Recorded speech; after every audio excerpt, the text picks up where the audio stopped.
There are those who claim Salafiyya, but in the same breath, they say we don't take from Salafi publications, or we are not down with them, meaning that we do not agree with them, and those who affiliate with them. These types of statements are foolish, to be honest. Where's the tafsil? Give us a reason.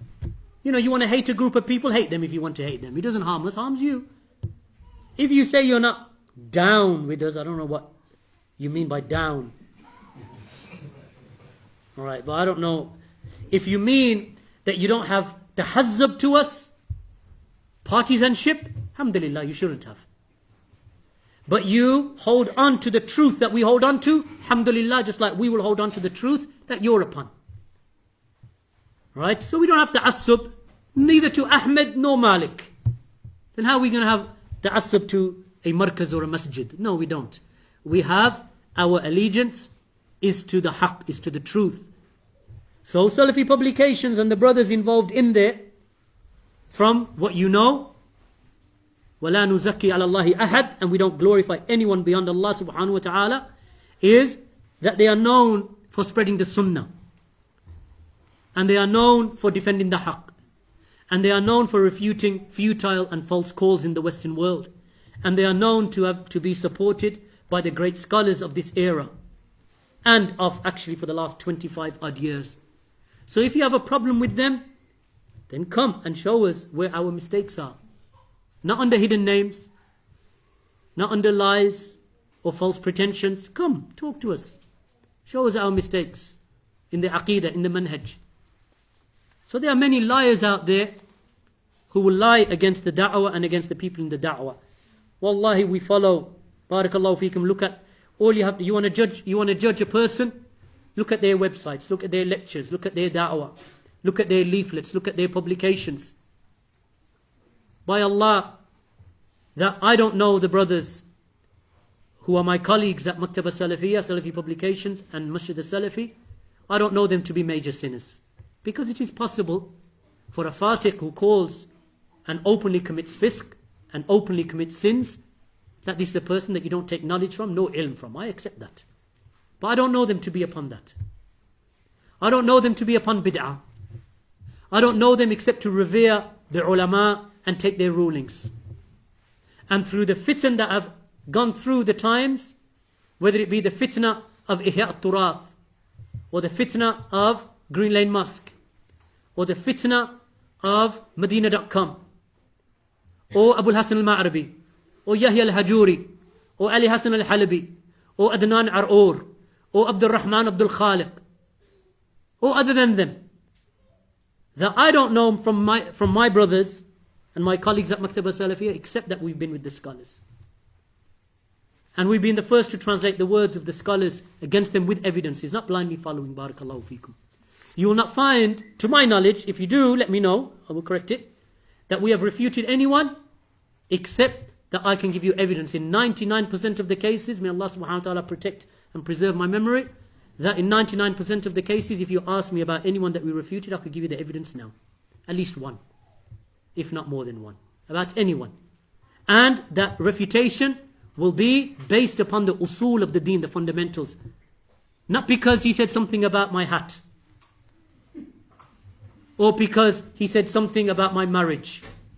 This is not the basis of our refutation. That's the way of the people of namima and ghiba and slander and rumor mongers.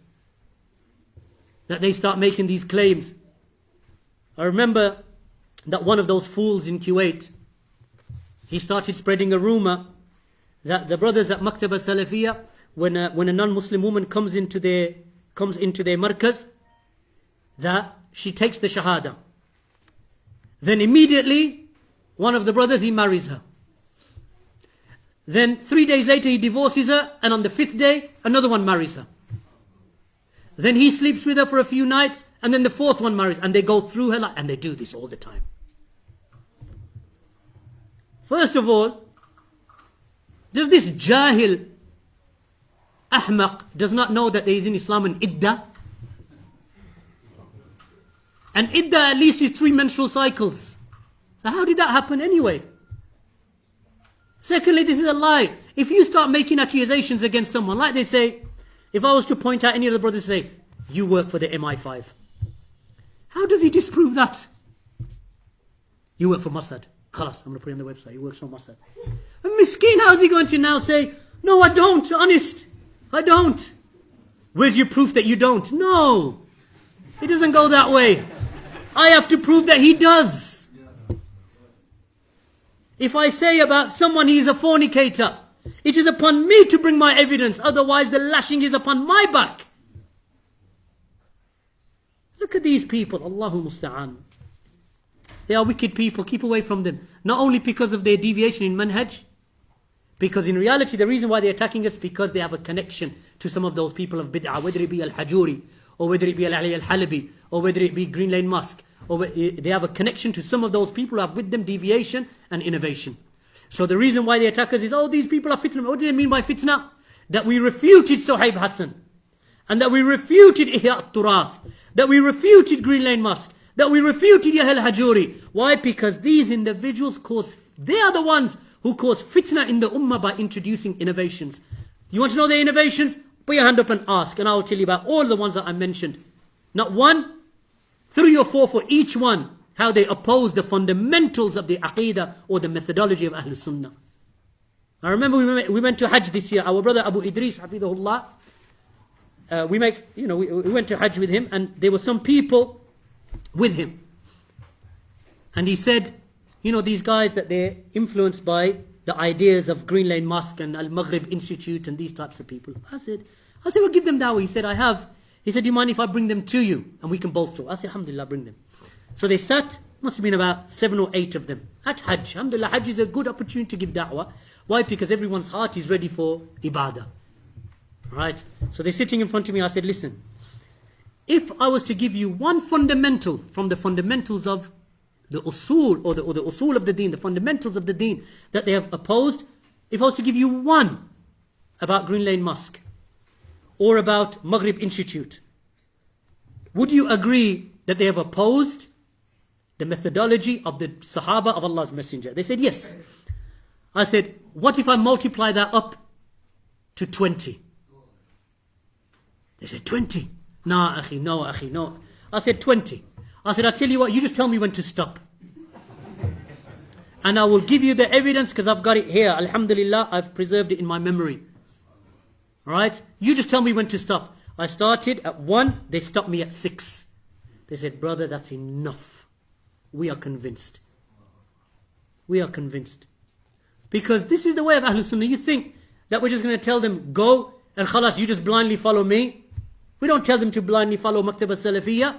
We don't even tell them to. Shaykh Rabi said, he said, tell them that even if Shaykh Rabi makes jarh, criticizes, and he's the greatest scholar in the field of jarh wa ta'adil in hadith of this era, who is alive today.